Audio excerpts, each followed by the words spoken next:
This quick, step-by-step video will show you how to use the Scanners window on our Sterling Trader Pro platform.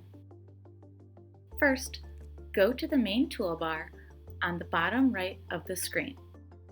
Click on Windows and then Quotes, followed by Scanner.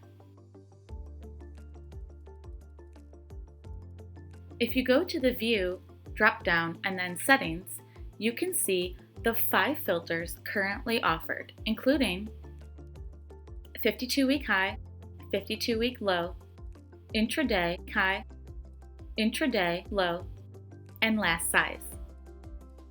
Additionally, to the right of the filters list, you can assign a color to each filter as well to help you view the data. The colors shown here are the default color settings. Remember, you can always include this window into one of your custom layouts or into your default layout if desired. Thanks for watching.